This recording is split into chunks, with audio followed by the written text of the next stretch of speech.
रात घनी और डरावनी थी। आसमान पर बादल छाए हुए थे और चांद कहीं छुप गया था, जैसे इस काली रात से खुद को बचाना चाहता हो। भीमरपुर गांव के लोग अपने घरों में दरवाजे बंद किए बैठे थे। दूर से जंगल की सरसराहट सुनाई दे रही थी।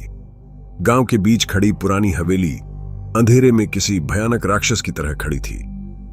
उसकी टूटी हुई दीवारों से आती ठंडी हवा एक अजीब गंध फैला रही थी, जैसे किसी सड़े हुए खून की बू हो। लोग कहते थे उस हवेली में नागमणि छिपी है और उसका पहरा एक इच्छाधारी नागिन देती है। जिसने भी उस मणि को पाने की कोशिश की वह कभी लौटकर नहीं आया। सालों पहले का किस्सा गांव के बूढ़े बुजुर्ग अब तक सुनाते थे। कहते थे एक जमींदार ने लालच में आकर नाग और नागिन से नागमणि छीनने की कोशिश की थी। नाग को उसने धोखे से मार डाला और नागिन को घायल कर हवेली में बांधने की कोशिश की, मगर मरने से पहले नागिन ने श्राप दिया कि जमींदार की नस्ल हमेशा खून से खत्म होगी और हवेली उसके लिए कब्र बनेगी। उसके बाद से हवेली वीरान हो गई, मगर नागिन की आत्मा और उसका श्राप वहीं रह गया। कई चोर और लालची लोग मणि की तलाश में हवेली में गए, मगर कोई लौटकर नहीं आया। उन्हीं कहानियों को सुनकर शहर से 5 चोरों का गिरोह भीमरपुर पहुंचा। रणजीत उनका सरदार था, चालाक और निर्दयी। उसके साथ बलदेव था, ताकतवर मगर बेहद लालची। मुनिया नाम की औरत भी थी जो तांत्रिक विद्या जानती थी। बाकी 2 छोटे चोर गुड्डा और रघु खून खराबे में मजा लेने वाले थे। सबने तय किया कि इस बार हवेली से नागमणि निकाल कर रहेंगे। गांव की बूढ़ी औरत गंगूबाई ने उन्हें रोका। उसने कांपती आवाज में कहा कि हवेली के अंदर सिर्फ मौत है, नागिन का खून बहता है और दीवारें इंसानों का खून पी जाती हैं। मगर रणजीत और उसके लोग हंस पड़े। लालच उनकी आंखों पर पर्दा डाल चुका था। रात होते ही वे मशालें लेकर हवेली के दरवाजे तक पहुंचे। दरवाजे पर खून जैसी लकीरें खींची हुई थीं। दरवाजा अपने आप कर्र कर्र की आवाज करते हुए खुल गया। अंदर घुप अंधेरा था। दीवारों पर सांपों के चित्र बने थे और चारों ओर से ठंडी हवा चल रही थी। अचानक मुनिया ने देखा कि दीवार पर खून से लिखा हुआ है, नागमणि का खून, यही तुम्हारा अंजाम है। गुड्डा हंस पड़ा और बोला कि यह सब डराने के लिए है। वे और आगे बढ़ गए। जैसे ही वे एक बड़े हॉल में पहुंचे, जमीन पर हलचल होने लगी। अचानक हर तरफ से सैकड़ों सांप रेंगते हुए बाहर आ गए। बलदेव ने तलवार निकाली और एक सांप को मार दिया, मगर जैसे ही उसका खून फर्श पर गिरा, हवा में एक अजीब गंध फैल गई। अचानक उस मरे हुए सांप से एक भयानक औरत का चेहरा उभरा। लाल आंखें, लंबी जीभ और खून से सना मुंह। उसने फुफकारते हुए कहा, मणि मेरी है, खून तुम्हारा होगा। चोरों के दिल दहल गए। रणजीत ने मशाल ऊंची की तो देखा कि दीवारें खून से टपक रही थीं। गुड्डा अचानक चीख उठा। दर्जनों सांपों ने उसे जकड़ लिया था। उसकी हड्डियां चटकने की आवाज आई और फिर उसका शरीर फट गया। उसका खून दीवारों में समा गया और जमीन पर बस उसकी खाली खाल बची। बाकी चारों के रोंगटे खड़े हो गए। मुनिया ने तांत्रिक मंत्र पढ़ने की कोशिश की। वह बड़बड़ाते हुए बोली कि नागिन की आत्मा को रोके बिना वे बच नहीं सकते। तभी हॉल की छत से एक परछाई उतरी।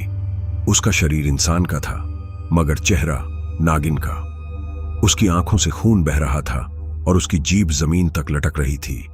उसने फुफकारते हुए कहा, मेरे नाक का खून इस हवेली ने पिया है, अब तुम्हारा खून पिएगी। बलदेव डर के मारे दरवाजे की ओर भागा, मगर हवेली के दरवाजे खुद ब खुद बंद हो चुके थे। रणजीत कांपते हुए बोला, हम मणि लेने आए हैं, बस मणि दे दो, हम चले जाएंगे। नागिन ने ठाका लगाया। उसकी आवाज से पूरा हॉल कांप उठा। उसने कहा, तुम्हारा खून ही मणि को शक्ति देगा, अब लौटने का रास्ता नहीं। फर्श हिलने लगी। दीवारों से सूखे और खून से सने हाथ बाहर निकलने लगे। वे बलदेव को पकड़कर अंदर खींचने लगे। बलदेव चीखता रहा। उसकी आंखों से खून बह निकला और अगले ही पल उसका पूरा शरीर दीवार में समा गया। दीवार पर लाल दाग फैल गया, जैसे उसने उसका खून पी लिया हो। रणजीत, रघु और मुनिया अब अकेले बचे थे, मगर हवेली में मौत की गिनती शुरू हो चुकी थी। रणजीत का चेहरा पीला पड़ चुका था। उसकी नसों में खून जैसे जम गया हो। रघु का पूरा शरीर कांप रहा था। वह लगातार बड़बड़ा रहा था कि उसे यहां नहीं आना चाहिए था। मुनिया ने आंखें बंद करके मंत्र पढ़ना शुरू किया। उसकी आवाज कांप रही थी, मगर वह खुद को संभालने की कोशिश कर रही थी।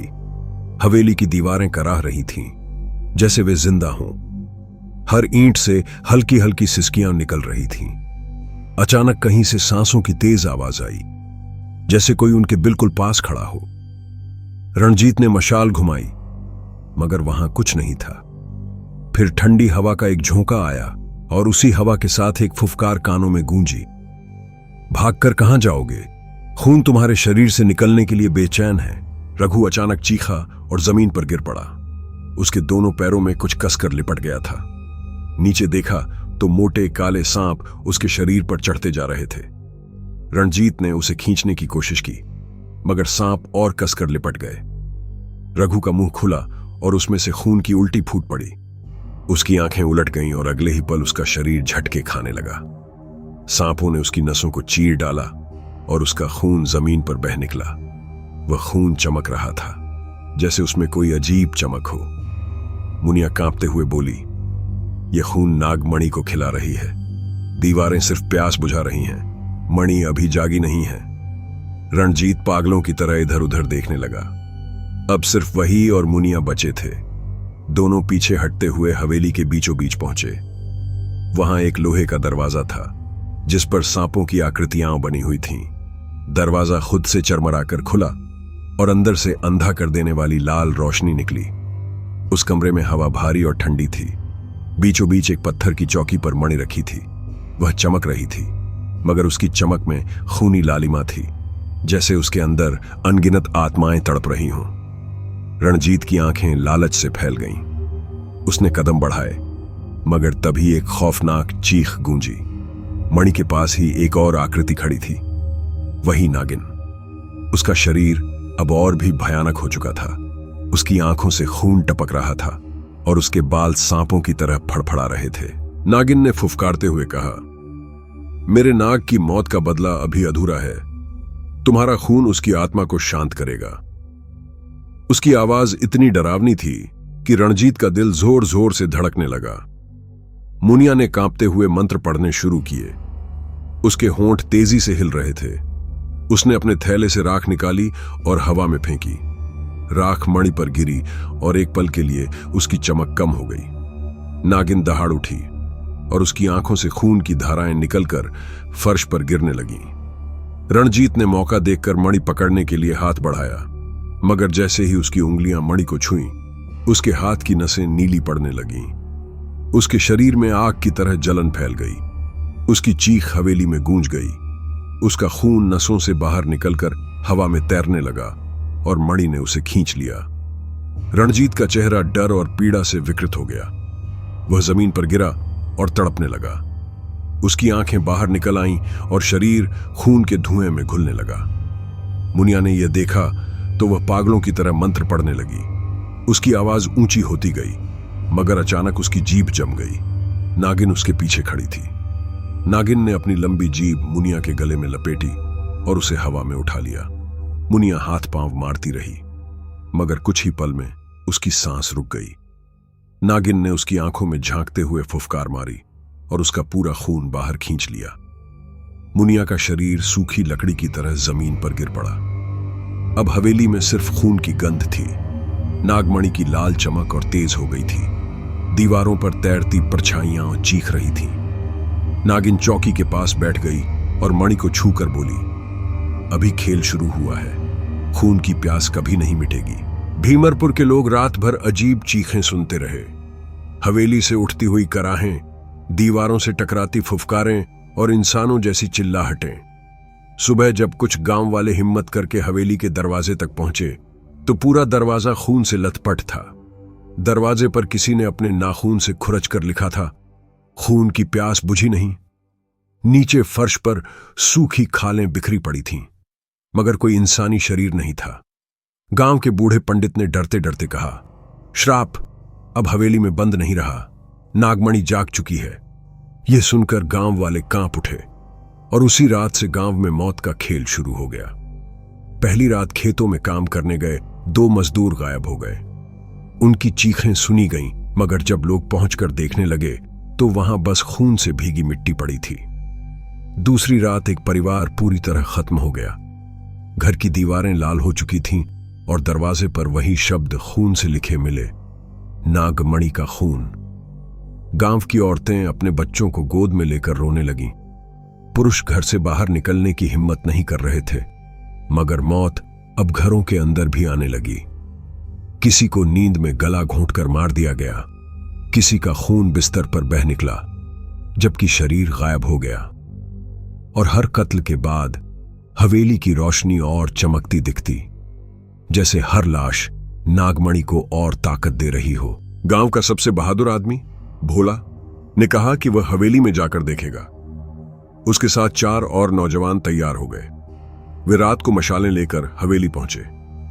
दरवाजे के पास पहुंचते ही हवेली ने गहरी सांस ली, जैसे कोई जिंदा प्राणी उनकी आहट पहचान गया हो। वे अंदर घुसे और हॉल तक पहुंचे।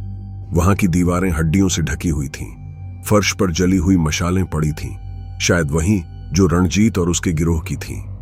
अचानक भोला की मशाल बुझ गई।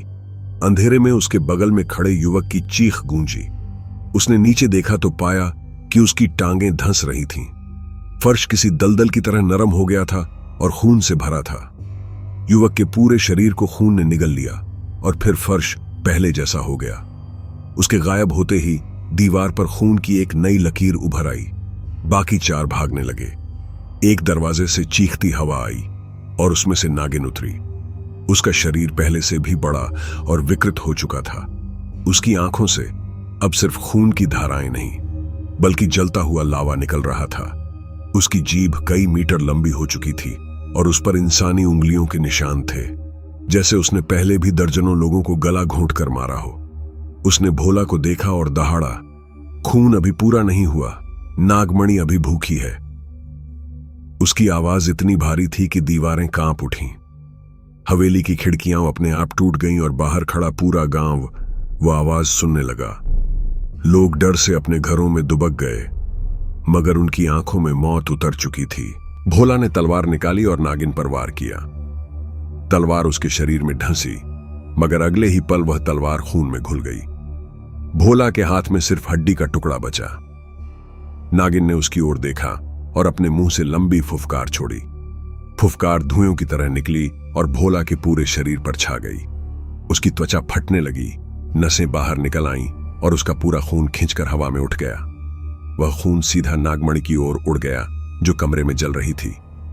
बाकी 3 युवक दरवाजे की ओर भागे, मगर दरवाजे अब पत्थर बन चुके थे। दीवारों से आवाज आई, खून दो वरना सांस भी छीन ली जाएगी। तीनों घुटनों के बल गिर पड़े। हवेली की दीवारों से इंसानी हाथ निकल आए और उनके शरीर चीर फाड़ डाले। उनके चीखते हुए सिर आखिरी बार दिखाई दिए, फिर खून की लहर में डूब गए। गांव में बैठे लोग देख रहे थे कि हवेली की छत से लाल रोशनी आसमान तक जा रही थी। आसमान में बादल लहूलुहान हो रहे थे। हवा में सांपों की फुफकार गूंज रही थी। औरतें चिल्ला रही थीं कि श्राप पूरे गांव पर टूट पड़ा है। उसी वक्त गंगूबाई ने कहा, अब यह मणि सिर्फ खून से ही नहीं रुकेगी। जब तक पूरा गांव इसकी बलि न देगा, तब तक इसका श्राप बढ़ता जाएगा। उसकी आंखों में आंसू नहीं थे, सिर्फ डर था। उस रात पूरे गांव में दरवाजों पर खून से वही शब्द लिखे मिले, नागमणि का खून। गांव अब मौत का अड्डा बन चुका था। हर रात किसी न किसी घर से चीख निकलती और सुबह वहां सिर्फ खून से भीगी दीवारें मिलती। बच्चे अचानक गायब हो जाते। औरतों की चीखें आधी रात को गूंजती और अगले दिन उनके घर खाली मिलते। हवा में अब हर वक्त खून की गंध बसी रहती थी। खेतों में खड़े पेड़ तक सूख गए थे। उनकी शाखाओं से टपकता रस भी खून जैसा लाल था। गंगूबाई ने गांव के मुखिया से कहा कि अब इंसानों की कोई ताकत नागमणि को रोक नहीं सकती। सिर्फ एक तांत्रिक है जिसका नाम भैरवनाथ है, वही शायद कुछ कर पाए। गांव वाले डरे सहमे होकर भैरवनाथ को बुलाने गए। वह एक क्रूर और खतरनाक तांत्रिक था, जिसके चेहरे पर गहरी झुर्रियां और आंखों में अजीब सी ज्वाला थी। उसने सुना तो ठंडी हंसी हंसते हुए बोला, नागमणि को कोई नहीं रोक सकता, मगर उसे अपने कब्जे में लिया जा सकता है। उसका खून मुझे अमर बना देगा। गांव वाले समझ नहीं पाए कि तांत्रिक उनकी मदद करेगा या अपनी ताकत के लिए सबको बलि बना देगा, मगर उनके पास और कोई रास्ता भी नहीं था। भैरवनाथ रात को हवेली पहुंचा। उसके पीछे गांव के कुछ लोग मशालें लेकर खड़े थे। हवेली ने उनकी आहट पहचानी और फुफकारने की आवाज पूरे जंगल में गूंज गई। पेड़ों पर बैठे सारे उल्लू अचानक चीख उठे और हवा ठंडी होकर खून जैसी गंध से भर गई। भैरवनाथ ने अपने हाथ में त्रिशूल उठाया और मंत्र पढ़ना शुरू किया। हवेली की दीवारें कांपने लगीं। अचानक दरवाजा अपने आप खुला और अंदर से लपटें उठीं। गांव वाले दहशत में भागना चाहते थे, मगर तांत्रिक ने गरज कर कहा, भागोगे तो नागमणि तुम्हें वैसे ही निगल जाएगी, मेरे पीछे रहो। वे सब अंदर घुसे। हवेली का हॉल पहले से और भयानक लग रहा था। दीवारों पर लटकी हड्डियां अब हिलने लगी थीं, जैसे वे जिंदा हों। फर्श पर पड़े सूखे खून से भरी दरारों से चीखें निकल रही थीं। अचानक एक दरार से हाथ बाहर निकला और एक गांव वाले की टांग पकड़ लिया। उसकी चीख हवेली में गूंज उठी। हाथ ने उसका पूरा शरीर खींचकर दरार में गायब कर दिया। बाकी लोग कांपते हुए भैरवनाथ से लिपटने लगे। तभी हवेली के बीचों बीच नागिन उतरी। उसकी आंखें जल रही थीं और उसके बाल अब पूरी तरह सांपों में बदल चुके थे। हर सांप फुफकार रहा था और जहर टपका रहा था। नागिन ने गांव वालों को देखते ही दहाड़ा, नागमणि अब भूख से पागल हो चुकी है, तुम्हारा खून उसकी आग बुझाएगा। गांव वालों की टांगें कांप गईं। कुछ वहीं गिर पड़े। भैरवनाथ ने त्रिशूल उठाया और मंत्र पढ़ा। त्रिशूल से नीली आग निकली और नागिन पर पड़ी। नागिन पीछे हट गई। उसकी चीख से पूरा हवेली कांप गई, मगर उसी पल दीवारें खुल गईं और उनमें से खून की धाराएं निकल पड़ीं। वह खून इंसानों की ओर बहा और उनके पैरों में लिपट गया। एक जवान चीखा, बचाओ! लेकिन खून ने उसकी टांगें चीर दी। उसका खून और खून से मिल गया और उसकी लाश जमीन पर गिरते ही सूखी लकड़ी की तरह राख हो गई। भैरवनाथ हंसने लगा। उसने कहा, नागमणि का खून मेरा होगा, तुम सबकी बलि से मैं अमर हो जाऊंगा। यह सुनकर गांव वालों की आंखों में और डर भर गया। अब उन्हें समझ आया कि यह तांत्रिक उनकी रक्षा करने नहीं, बल्कि खुद नागमणि की शक्ति हासिल करने आया है। नागिन ने चीख कर कहा, तुम्हारा लालच तुम्हें भी नष्ट कर देगा। नागमणि किसी इंसान की नहीं।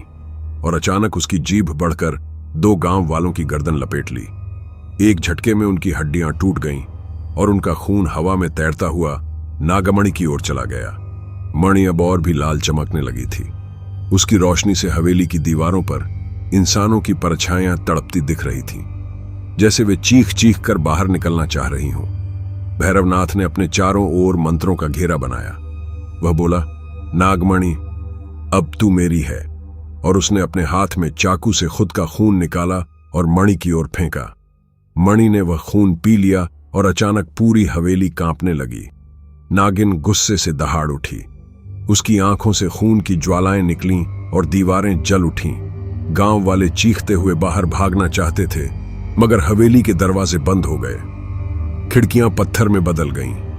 चारों तरफ बस मौत का जाल था और नागमणि की प्यास अब पूरे गांव की ओर बढ़ चुकी थी। हवेली अब नरक बन चुकी थी। चारों तरफ चीखें, कराहें और खून की गंध तैर रही थी।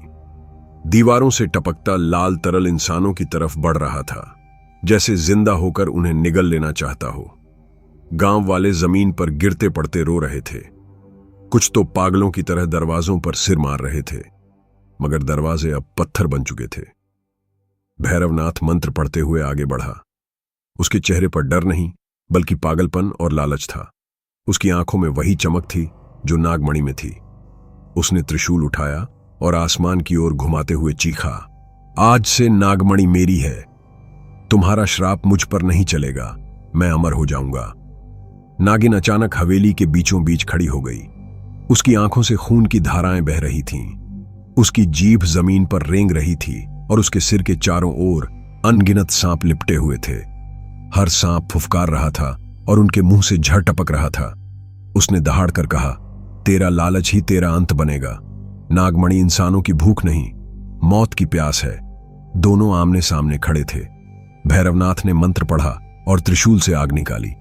आग नागिन की ओर बढ़ी, मगर वह आग खून में बदल गई और हवेली की दीवारों से टकराकर वहीं समा गई। नागिन ने अपनी जीभ भैरवनाथ की ओर बढ़ाई, मगर तांत्रिक ने राख फेंक दी। राख ने नागिन की जीभ जला दी। उसकी चीख इतनी भयानक थी कि गांव वाले अपने कान पकड़कर जमीन पर लौटने लगे। तभी नागमणि तेज रोशनी से चमकी। उसकी लाल चमक पूरे हॉल में फैल गई। अचानक हवा में इंसानी आकृतियां दिखाई देने लगी, वो सब जिनकी बलि अब तक दी जा चुकी थी। उनके चेहरे तड़पते हुए, आंखें खून से भरी हुईं। वे सब हवेली की दीवारों से बाहर निकलकर गांव वालों पर टूट पड़े।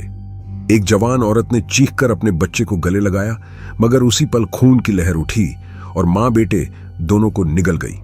उनका खून आसमान की ओर उठकर नागमणि में समा गया। एक बूढ़ा भागने लगा, मगर दीवार से निकले हड्डी जैसे हाथों ने उसका गला पकड़ लिया और खींच लिया। उसकी चीख धीरे धीरे दीवार में गुम हो गई। गांव वाले अब समझ चुके थे, वे सब बलि हैं। उनकी जानें पहले ही तय थीं। भैरवनाथ ने मंत्र जोर से पढ़ा। उसकी आवाज गूंज रही थी और त्रिशूल की नोक से खून की धार निकली। वह खून नागमणि से टकराया और नागमणि दहाड़ उठी। पूरी हवेली हिल गई। फर्श से खून का फव्वारा फूट पड़ा। गांव वाले चीखते हुए उस खून में डूबने लगे। उनके शरीर तड़पते रहे, मगर खून ने उन्हें भीतर खींच लिया। नागिन ने पागलपन से हंसते हुए कहा, अब कोई नहीं बचेगा। नागमणि की प्यास कभी नहीं मिटेगी। उसकी आवाज इतनी गहरी थी कि हवेली के बाहर खड़ा जंगल तक कांप उठा। पेड़ों की शाखाओं से खून टपकने लगा। पक्षी आसमान से गिरकर मरने लगे। पूरा गांव जैसे नरक में बदल गया।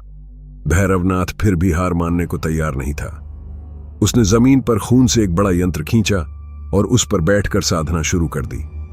उसकी आंखें उलट गईं। उसके चारों ओर धुएं की आंधियां उठने लगी। उसने चीखा, नागमणि, तुझे मैं अपनी शक्ति से वश में करूंगा। तू अब मेरी दासी बनेगी। मणि की चमक अचानक और तेज हो गई। उसकी रोशनी से पूरे गांव के घर जलने लगे। लोग चीखते भागते बाहर निकल रहे थे, मगर उनके पैरों के नीचे जमीन फट रही थी और खून की नदियां बह रही थीं। नागिन भैरवनाथ की ओर बढ़ी। उसने अपनी जीभ फैलाकर तांत्रिक के चारों ओर लपेट दी, मगर इस बार भैरवनाथ हंस पड़ा। उसने मंत्र पढ़ा और नागिन का शरीर आग में जलने लगा। नागिन तड़पकर चीख उठी। उसकी आंखों से खून की जगह अब आग की बूंदें गिर रही थीं, मगर उसी पल नागमणि की लाल रोशनी दोनों पर पड़ी। मणि ने खुद अपनी फुफकार छोड़ी। हवेली की दीवारें फट गईं और खून की धाराओं में से असंख्य सांप निकल पड़े। वे नागिन और भैरवनाथ दोनों को लपेटने लगे। गांव वाले चिल्ला रहे थे। औरतें अपने बच्चों को गोद में लेकर मर रही थीं। पुरुष खून की नदियों में बहते जा रहे थे। चारों तरफ बस चीखों और मौत का साम्राज्य था। नागमणि अब पूरी तरह जाग चुकी थी। उसकी प्यास इंसानों के खून से भी नहीं बुझी। अब वह पूरे गांव को निगलने को तैयार थी। भीमरपुर गांव अब सिर्फ खंडहर था। हवेली की लाल रोशनी आसमान में जलती आग की तरह उठ रही थी। पूरे गांव में एक भी इंसान जिंदा नहीं बचा था। हर गली में खून की नदियां बह रही थीं। घरों की दीवारों पर लाल लकीरें बनी थीं और खिड़कियों से खून टपक रहा था। हवा में जलते मांस की बदबू घुली थी। नागमणि की चमक अब इतनी तेज थी कि कई किलोमीटर दूर से दिखाई देती थी। पास के गांवों के लोग भीमरपुर की ओर देखते ही कांप जाते थे। रात को उनके कानों में अजीब आवाजें गूंजतीं। बच्चों की चीखें, औरतों की सिसकियां, पुरुषों की हड्डियां टूटने की खड़क। लोग दरवाजे बंद कर लेते, मगर नींद में भी महसूस करते कि कोई उनकी खिड़की के बाहर खड़ा है। धीरे धीरे श्राप पास के गांवों तक पहुंचने लगा। सबसे पहले पानी बदला। कुओं का पानी लाल होने लगा, जैसे उसमें खून घुला हो। जिसने भी वो पानी पिया, उसकी आंखें लाल हो गईं और उसकी नसों से खून बहने लगा। फिर पशु मरने लगे। खेतों में बंधी गायें रात भर तड़पती और सुबह उनकी खाल सूखी हुई मिलती। कुत्ते सड़क पर चीखते भागते और अचानक मर गिरते। एक रात पास के गांव रामगढ़ के लोग नींद में थे कि अचानक उनके घरों की दीवारों पर खून से वही शब्द लिखे दिखाई दिए, नागमणि का खून। और उसी रात पूरे गांव में चीखों का तूफान उठ गया। जो लोग भागे, उन्हें खून की नदियों ने निगल लिया। जो छुपे, दीवारों से निकले हाथों ने खींच लिया। सूरज उगने तक रामगढ़ सिर्फ खंडहर रह गया। श्राप बढ़ता गया। एक एक करके गांव खत्म होते गए।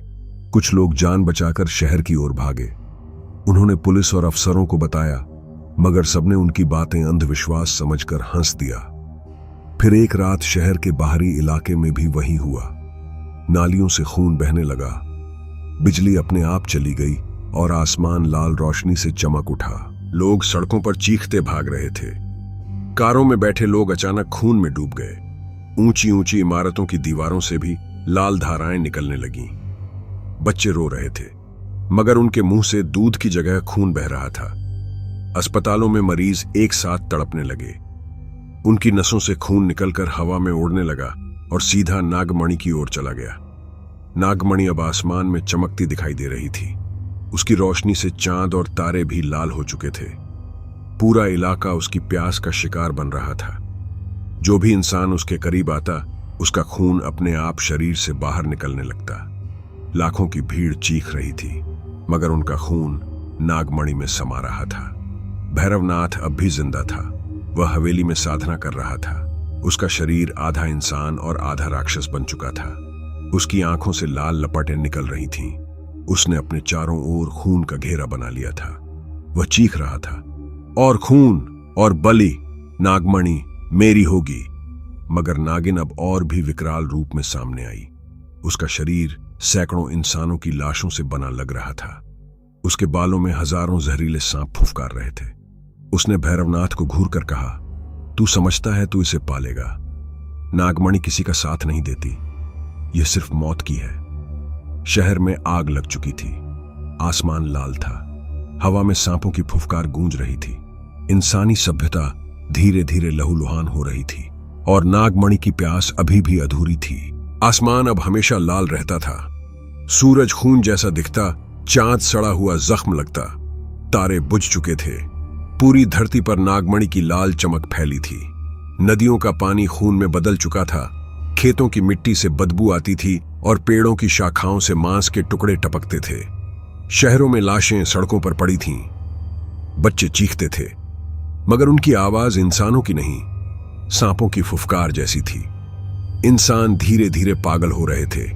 जिनके शरीर से खून नहीं निकला, उनके दिल नागमणि के श्राप से काले पड़ गए। वे अपने ही परिवार वालों को मारने लगे, जैसे किसी अदृश्य ताकत ने उन्हें नियंत्रित कर लिया हो। दुनिया के कोने कोने से खून नागमणि की ओर खींच रहा था। समुद्र लाल हो गया। उसमें मछलियों की जगह हड्डियां तैरने लगीं। पहाड़ों से लावा नहीं, खून फूटने लगा। हवा में सांप उड़ते दिखाई देते। उनके काटते ही इंसान पत्थर बन जाते और उनकी पत्थर की मूर्तियों से खून बहकर नागमणि में समा जाता। भैरवनाथ अब पूरी तरह इंसान नहीं रहा। उसका शरीर खून और राख का बन चुका था। उसकी हड्डियां बाहर निकल आई थीं और उसकी आवाज इंसानों जैसी नहीं, बल्कि किसी दानव की गूंज जैसी थी। उसने आसमान की ओर हाथ उठाकर चिल्लाया, नागमणि मेरी है, ये पूरी धरती की बलि मेरे लिए है। मगर नागिन अब विशाल हो चुकी थी। उसका शरीर इतना बड़ा था कि उसकी परछाई से पूरा शहर ढक जाता। उसकी आंखें जलते हुए सूरज जैसी थीं। उसने दहाड़कर कहा, नागमणि का खून सिर्फ नागों का है। तूने इंसानों को बलि बनाया, अब तेरी बारी है। उसकी आवाज से आसमान फट गया। बादलों से खून की बारिश होने लगी। इंसान जहां जहां थे सब बहने लगे। बच्चे, औरतें, बूढ़े सभी खून की नदियों में डूब गए। धरती पर अब कोई सुरक्षित जगह नहीं बची थी। हर जगह चीखें थीं। इंसानों की सभ्यता का हर निशान मिटता जा रहा था। मंदिरों से मूर्तियां गिर गईं और उनकी आंखों से खून बहा। चर्च और मस्जिदें लाल हो गईं। विज्ञान के बड़े बड़े शहर, लैब, मशीनें सब खून में डूब गए। दुनिया अब मौत की गुफा थी। नागमणि बीचों बीच जल रही थी। उसकी लाल आग आकाश तक पहुंच रही थी। हर सेकंड लाखों लोगों का खून उसमें समा रहा था, मगर उसकी प्यास और बढ़ती जा रही थी। भैरवनाथ हंस रहा था, मगर अचानक उसका शरीर कांपने लगा। नागमणि की लाल रोशनी ने उसे पकड़ लिया। उसने चीखकर मंत्र पढ़ना चाहा, मगर उसके होंठों से खून बह निकला। नागिन उसकी ओर बढ़ी। उसकी जीभ ने उसे लपेट लिया। भैरवनाथ तड़पते हुए चिल्लाया, मैं अमर हूं, मुझे कोई नहीं मार सकता। मगर उसी पल नागमणि से निकली आग ने उसे जला दिया। उसकी राख हवेली की दीवारों पर चिपक गई और वहां से भी खून टपकने लगा। अब दुनिया पूरी तरह नागमणि की हो चुकी थी। इंसान खत्म होने लगे थे और जहां जहां जीवन बचा था वहां नागमणि की छाया फैल रही थी। धरती खून का समंदर बन चुकी थी और नागमणि की प्यास अभी भी बुझी नहीं थी। धरती अब खून का गोला बन चुकी थी। आसमान में लाल धुंध छाई थी और सूरज की रोशनी तक खून जैसी हो गई थी। इंसानों का नामो निशान मिट चुका था। शहर राख और खून में बदल गए थे। हवेली अब किसी मंदिर की तरह बीचों बीच खड़ी थी, मगर उसके चारों ओर मौत का साम्राज्य था। नागमणि की चमक इतनी तेज हो गई थी कि उसने चांद और सूरज दोनों को निगलना शुरू कर दिया। पहले चांद लाल होकर टुकड़े टुकड़े हुआ और उसका खून आकाश से बहकर धरती पर गिरा। फिर सूरज से रोशनी नहीं बल्कि आग जैसी खून की ज्वालाएं बरसने लगीं। इंसान तो पहले ही खत्म हो चुके थे, मगर अब धरती की मिट्टी भी पिघलने लगी। नागिन अब पहाड़ जैसी बड़ी हो चुकी थी। उसका शरीर धरती के चारों ओर लिपटने लगा था। उसके फुफकार से समुद्र ज्वालामुखी की तरह फट रहे थे। उसकी आंखों में ऐसा आतंक था कि आसमान के तारे तक बुझने लगे। मगर नागमणि की भूख अब सिर्फ धरती तक सीमित नहीं रही। उसकी लाल चमक अंतरिक्ष में फैलने लगी। सबसे पहले मंगल लाल धूल छोड़ते हुए फटा और उसकी सतह से निकला खून सीधा नागमणि में समा गया। फिर शुक्र की आग भी खून की नदियों में बदल गई। एक एक करके ग्रह टूटने लगे और उनका लावा नहीं बल्कि लाल खून की धाराएं अंतरिक्ष में बहने लगीं। दूर तारों पर बसे अन्य जीव, जिन्होंने कभी इंसान को देखा तक नहीं था, अचानक खून की बारिश से मरने लगे। उनके शरीर चीरकर उनका खून भी नागमणि की ओर खींचने लगा। आकाश गंगा में चीखों की गूंज उठी, मगर वहां आवाज कहां जाती। वह सब सीधा नागमणि की लाल आग में समा रहा था। ब्रह्मांड के काले छेद तक कांपने लगे। जो चीजें कभी रोशनी निगल लेती थीं, अब खुद खून उगल रही थीं। पूरा आकाश लाल था और लाखों आकाश गंगाओं से खून बहता हुआ नागमणि में समा रहा था। नागिन अब ब्रह्मांड से भी बड़ी लगने लगी। उसका चेहरा इतना भयानक था कि किसी ने देखने की कोशिश की तो उनकी आत्मा वहीं जल गई। उसकी दहाड़ से अंतरिक्ष की सीमाएं टूट गईं। समय और जगह जैसे बिखरने लगे। धरती अब सिर्फ राख का टुकड़ा थी, मगर हवेली और नागमणि अब भी बीचों बीच जल रहे थे। नागमणि की प्यास अभी भी अधूरी थी। उसने अपनी चमक और तेज की। अब वह ब्रह्मांड को निगल कर भी संतुष्ट नहीं होना चाहती थी। अब उसकी भूख अनंत हो चुकी थी। नागिन ने कहा, यह अंत नहीं, यह तो बस शुरुआत है। नागमणि का खून हर जगह फैलेगा। जहां जीवन है वहां उसका खून बहना ही होगा। और उसी पल ब्रह्मांड की सीमाएं टूट गईं। नागमणि की लाल रोशनी एक अनजाने अंधकार में समा गई, जहां नए संसार, नई दुनियाएं थीं। और वहां से भी चीखों का तूफान उठने लगा। ब्रह्मांड अब चीखों का कब्रिस्तान बन चुका था। हर ग्रह, हर तारा, हर जीव की आत्मा लाल समंदर में डूब चुकी थी।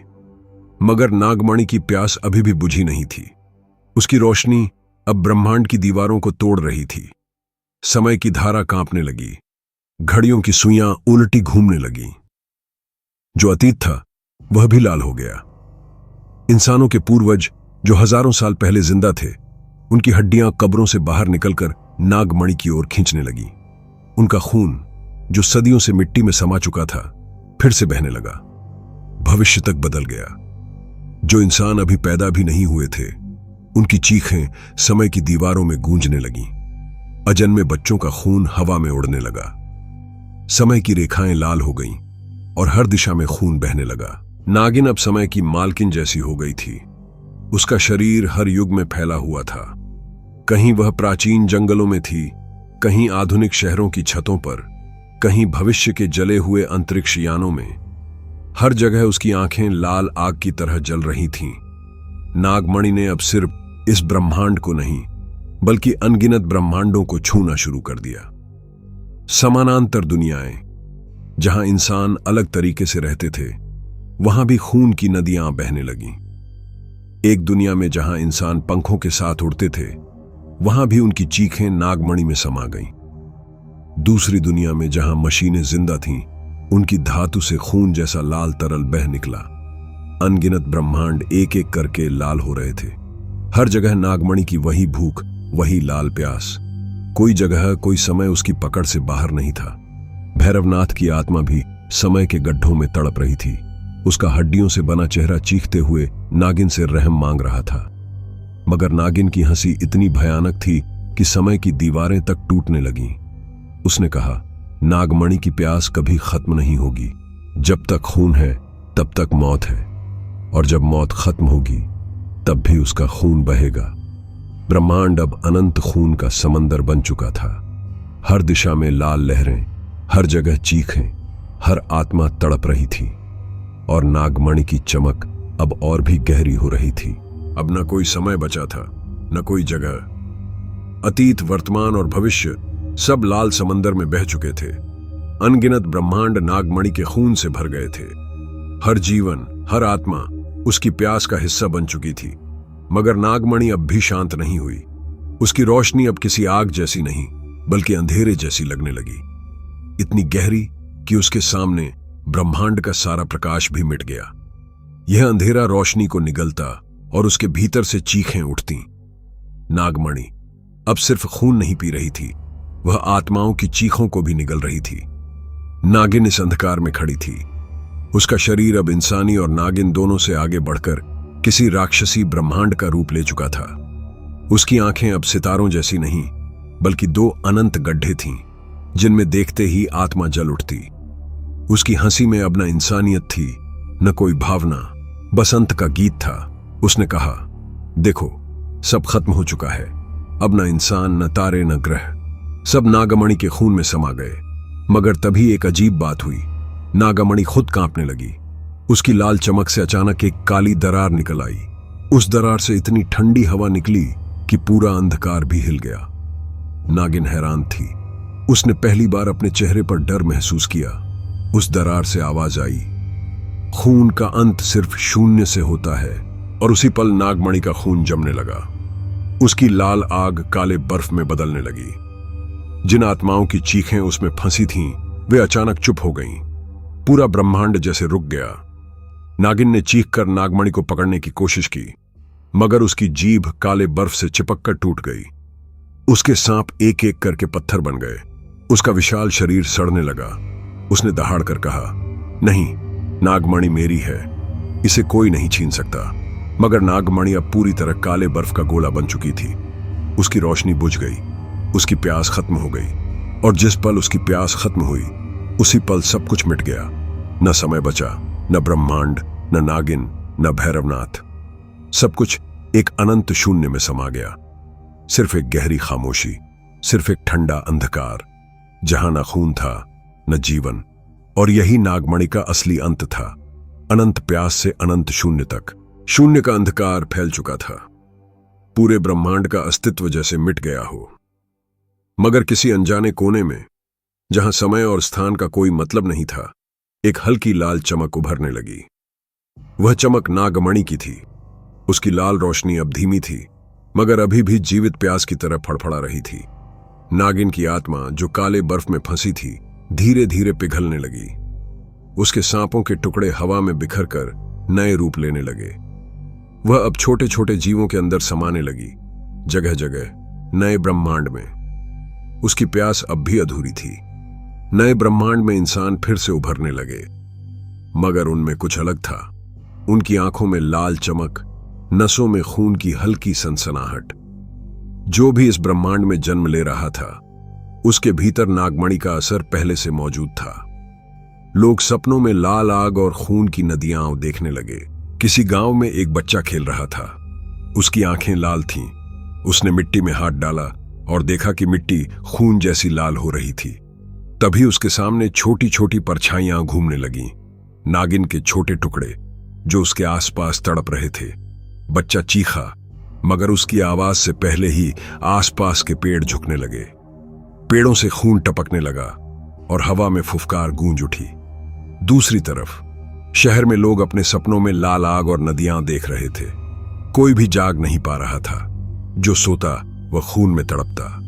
सपनों की दुनिया और वास्तविक दुनिया अब एक हो गई थी। नागमणि की चमक धीरे धीरे पूरे ब्रह्मांड में फैल रही थी। उसकी प्यास अब सिर्फ खून नहीं, बल्कि डर और आत्माओं की ऊर्जा मांग रही थी। जो भी उसके प्रभाव में आया, उसकी आत्मा उसमें समा गई। नागिन ने धीरे धीरे भैरवनाथ की तरह एक नया रूप लिया। उसका शरीर छोटे छोटे जीवों के अंदर समाया और धीरे धीरे पूरे ब्रह्मांड में फैल गया। उसने कहा, यह ब्रह्मांड अभी सुरक्षित नहीं है। नागमणि का खून अब हर जीवन में है। जो भी जीव इसके खून को पिएगा वही मेरी शक्ति बढ़ाएगा। नए ब्रह्मांड में अब डर का शासन शुरू हो गया। इंसानों की सभ्यता धीरे धीरे खून और आग में डूबने लगी। हर दिशा में लाल धुंध, फुफकार और चीखें फैलने लगीं। नागमणि का प्रभाव अब केवल भौतिक नहीं बल्कि मानसिक और आत्मिक भी था। और इसी तरह नागमणि की प्यास ने नया ब्रह्मांड भी अपने घेरे में ले लिया। नए ब्रह्मांड में जीवन फिर से बढ़ रहा था, मगर अब कोई भी सुरक्षित नहीं था। नागमणि का लाल प्रकाश हर जगह फैल चुका था। उसका प्रभाव केवल भौतिक नहीं बल्कि चेतना में घुसने वाला हो चुका था। हर जीव के मन में वह झांक सकता था, उनके डर, लालसा और प्यास को अपने अनुसार मोड़ सकता था। किसी इंसान के सपने में वह अचानक प्रकट होती, उसकी आंखें चमकती और जीभ हवा में लहराती। जिसने भी उसकी आंखों में देखा, उसकी आत्मा उसके खून की प्यास में फंस जाती। वही व्यक्ति दिन में भी महसूस करता कि कोई उसे निगल रहा है। उसका दिल तेज धड़कता, नसें जलती और खून अपने आप बहने लगता। नागिन ने अब छोटे छोटे जीवों के मन और विचारों पर कब्जा कर लिया। पक्षियों की चीखें, पेड़ पौधों की हर हलचल, पानी की हर बूंद, सब उसकी इच्छानुसार काम करने लगी। उसने धीरे धीरे चेतना के हर स्तर को लाल कर दिया। अब सिर्फ इंसान ही नहीं, सभी जीव उसकी प्यास का शिकार थे। भैरवनाथ की आत्मा भी अब चेतना में भटक रही थी। उसका शरीर भले ही मिट चुका था, मगर उसका दिमाग और लालसा नागिन के साथ समा गए थे। उसने खुद को नागमणि का सहयोगी बना लिया। अब वह हर आत्मा में घुस सकता था और उसे नागमणि की ओर खींच सकता था। एक बच्चा जो अभी पैदा हुआ था, उसके मस्तिष्क में भी नागमणि की लाल चमक झलक रही थी। वह रोता, मगर उसके रोने से खून की नदियां नहीं बल्कि आत्माओं की ऊर्जा निकलती थी जो सीधे नागमणि में समा जाती। नागमणि अब पूरी चेतना पर हावी थी। उसकी लाल रोशनी ने सपनों और वास्तविकता की दीवार तोड़ दी थी। जो भी जागता वह उसका शिकार बनता। इंसानी सभ्यता, जीव जंतु, पेड़ पौधे, यहां तक कि प्रकृति की ध्वनियां, सब नागमणि की लाल प्यास में डूब चुके थे। नागिन ने दहाड़ कर कहा, अब कोई नहीं बचेगा। हर जीव, हर मन, हर सपना मेरी शक्ति में होगा। जो भी सोचता है वही खून और भय देगा। यही अनंत प्यास है। और तभी ब्रह्मांड में हर दिशा से लाल रोशनी एक साथ फैल गई। सपनों और चेतना का हर स्तर लाल हो गया। हर जीव, हर सोच, हर भावना नागमणि के प्रभाव में थी। अब डर सिर्फ भौतिक रूप में नहीं बल्कि मानसिक और आत्मिक स्तर पर भी फैल चुका था। नागमणि की प्यास अनंत थी। उसका प्रभाव अब हर विचार, हर नींद, हर कल्पना में प्रवेश कर रहा था। हर जीव की आत्मा उसकी भूख में शामिल हो चुकी थी। और इस तरह नागमणि और नागिन ने समय और चेतना के हर स्तर को लाल समंदर में बदल दिया। नागमणि अब सिर्फ एक ब्रह्मांड की नहीं बल्कि असंख्य ब्रह्मांडों और वास्तविकताओं की मालकिन बन चुकी थी।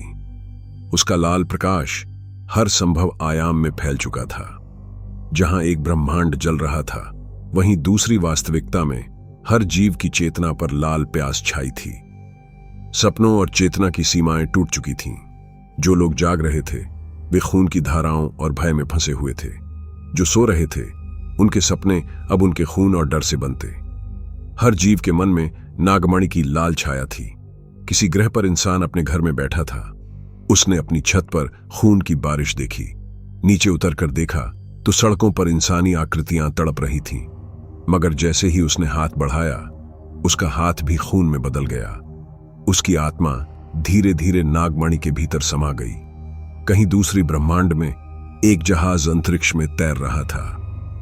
यात्रियों की आंखें लाल हो गईं। उनके खून की छोटी छोटी बूंदें हवा में उड़कर नागमणि के प्रभाव वाले बहुब्रह्मांड में चली गईं। कोई भी जीव बच नहीं सका।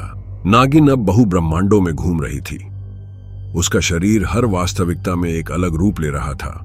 कभी इंसानी, कभी सांप जैसी विशाल आकृति, कभी पूरी ग्रहमालिकाओं में फैली हुई। उसकी फुफकार ने समय और स्थान की सीमाओं को तोड़ दिया। भैरवनाथ की आत्मा भी अब हर ब्रह्मांड में मौजूद थी। वह हर जीव के मन में प्रवेश कर पाता और उन्हें नागमणि की लाल शक्ति की ओर खींचता। लोग उसका नाम तक नहीं ले सकते थे, मगर उनका डर उसे पहचानता था। नागमणि ने दहाड़कर कहा, अब मेरी प्यास अनंत है। न कोई ब्रह्मांड, न कोई समय, न कोई जीव सुरक्षित है। हर जीवन, हर आत्मा, हर सपना मेरी भूख में शामिल है, और यह प्यास कभी नहीं थमेगी। हर ब्रह्मांड लाल हो गया। आकाश, धरती, जल और वायु सब खून और लाल प्रकाश में डूब गए। जो लोग इसका विरोध करना चाहते थे, उनकी आत्माएं तुरंत तड़पती और खून की धाराओं में समा जाती। अब नागमणि और नागिन बहु ब्रह्मांडों की मालिक बन चुकी थीं। उनका शासन न केवल भौतिक बल्कि मानसिक, चेतनात्मक और आध्यात्मिक स्तर पर भी था। डर हर जीव के भीतर समा चुका था और हर सपना नागमणि के प्रभाव में था। और इसी तरह उनका लाल साम्राज्य अनंत समय और अनंत वास्तविकताओं तक फैल गया। कोई भी शक्ति, कोई भी चेतना, कोई भी ब्रह्मांड उनके प्रभाव से बाहर नहीं बचा। अनंत ब्रह्मांड अब केवल नागमणि का था। उसकी लाल चमक हर दिशा में फैल रही थी और उसकी प्यास अब केवल खून तक सीमित नहीं रही। यह अब हर चेतना, हर विचार, हर भावना में प्रवेश कर रही थी। जो सोचते थे, उनका मन उसकी लाल शक्ति में घुलता। जो अनुभव करते थे, उनकी हर भावना नागमणि की भूख में शामिल हो जाती। समय की सीमाएं टूट चुकी थीं। अतीत, वर्तमान और भविष्य अब अलग नहीं रहे। एक जीव किसी ब्रह्मांड में जन्म लेता और तुरंत ही उसकी आत्मा नागमणि की लाल रोशनी में डूब जाती। कोई भी सोच नहीं सकता था कि सुरक्षित स्थान है। सपने और वास्तविकता अब एक हो गए थे। नागिन अब हर ब्रह्मांड में भिन्न भिन्न रूप में प्रकट हो रही थी। कभी विशाल सांप के रूप में, कभी इंसानी परछाई, कभी विशाल ग्रहों के आकार में। उसकी फुफकार ने हर जगह खून और भय फैला दिया। उसकी जीभ हर जीव के मन में जाकर उसकी आत्मा को खींचती। भैरवनाथ की आत्मा भी अब सर्वव्यापी बन चुकी थी। वह हर जीव के मन और हर ब्रह्मांड में मौजूद था।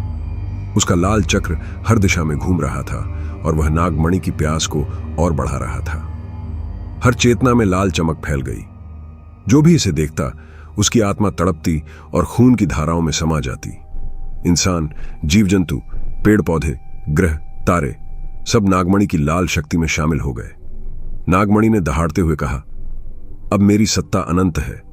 न कोई ब्रह्मांड, न कोई चेतना, न कोई समय मेरी पकड़ से बाहर है।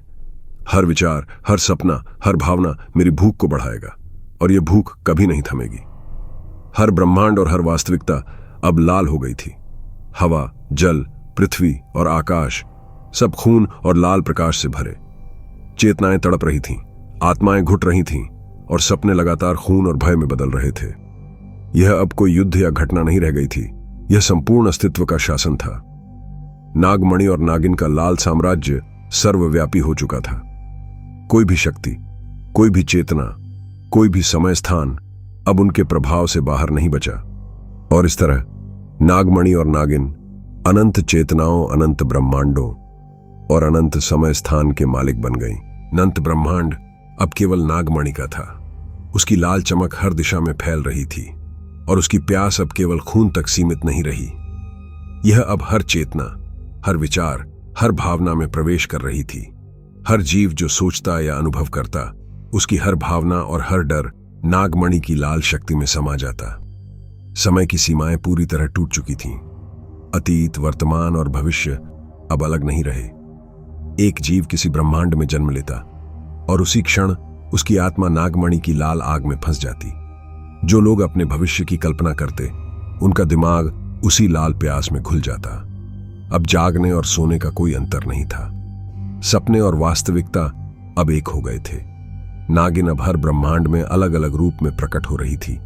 कभी वह विशाल सांप के रूप में दिखाई देती, जिसकी आंखें लाल आग की तरह जल रही थीं। कभी वह इंसानी आकार में परछाई बनकर लोगों के सामने खड़ी होती और उनका खून अपने मुंह से खींच लेती। कभी वह ग्रहों के आकार में फैल जाती और उनकी सतह से खून की नदियां सीधे नागमणि में समा जाती। भैरवनाथ की आत्मा भी अब सर्वव्यापी बन चुकी थी। वह हर जीव के मन और हर ब्रह्मांड में मौजूद था। उसके लाल चक्र ने अनगिनत चेतनाओं को निगलना शुरू कर दिया। उसकी हंसी और मंत्रों की गूंज हर आयाम में फैल रही थी।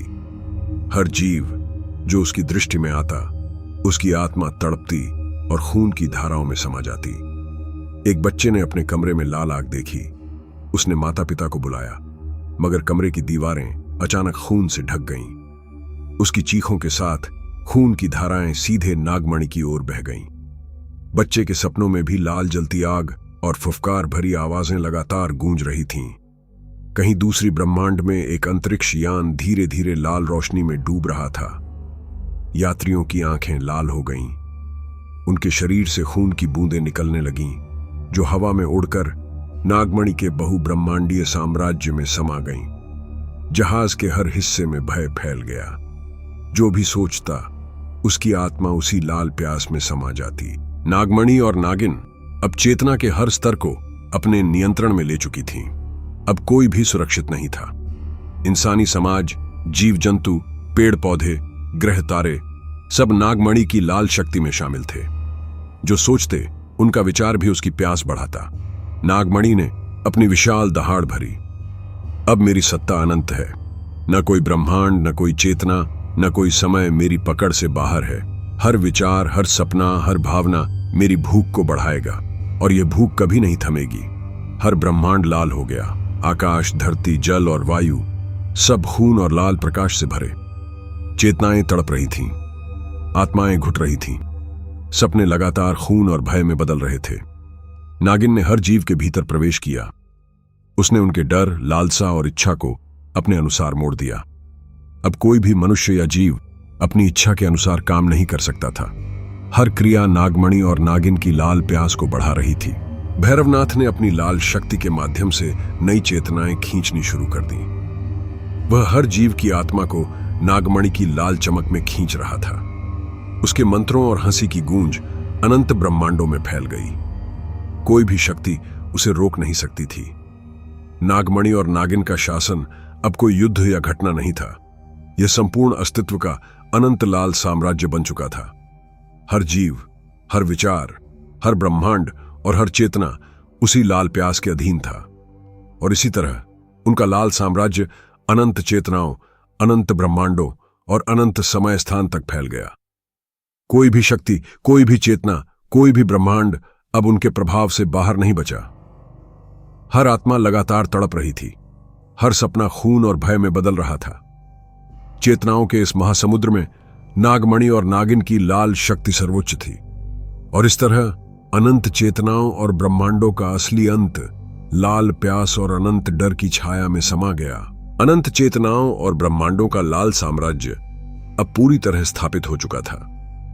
नागमणि की प्यास ने हर जीव, हर ग्रह, हर ब्रह्मांड और हर समय स्थान को अपनी पकड़ में ले लिया था।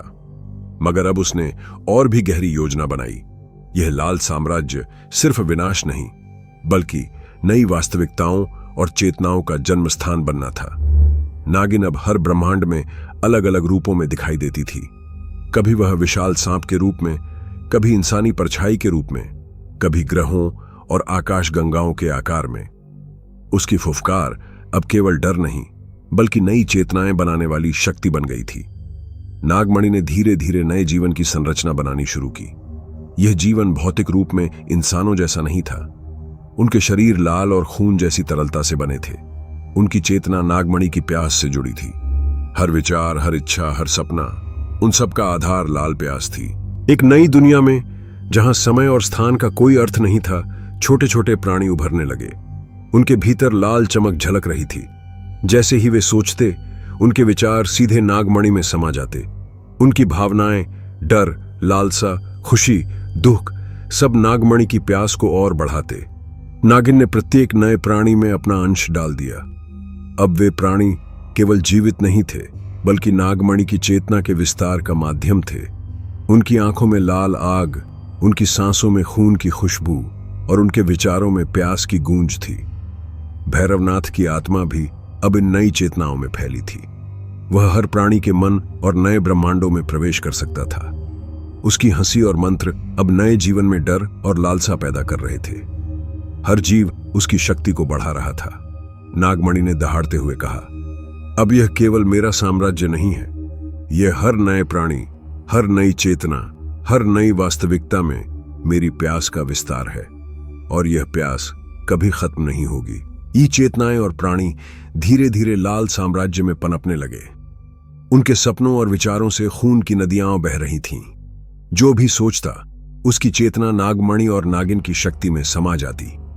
समय अब एक वृत्त की तरह फैल चुका था। अतीत, वर्तमान और भविष्य अब नए चेतनाओं के लिए लाल प्यास का स्रोत बन गए थे। हर नया ब्रह्मांड, हर नया जीव नागमणि और नागिन की लाल शक्ति का हिस्सा बनता। नागमणि और नागिन अब केवल विनाश या भय की शक्ति नहीं थी, वे सृजन और प्यास की अनंत शक्ति बन चुकी थीं। उनका लाल साम्राज्य अनंत चेतनाओं, अनंत ब्रह्मांडों और अनंत समय स्थान तक फैल गया। और इस तरह यह लाल साम्राज्य अनंत वास्तविकताओं और चेतनाओं का जन्मदाता बन गया। डर, प्यास और लाल चमक हर नई चेतना में प्रवाहित होती रही। अनंत चेतनाओं और ब्रह्मांडों का लाल साम्राज्य अब पूर्ण हो चुका था।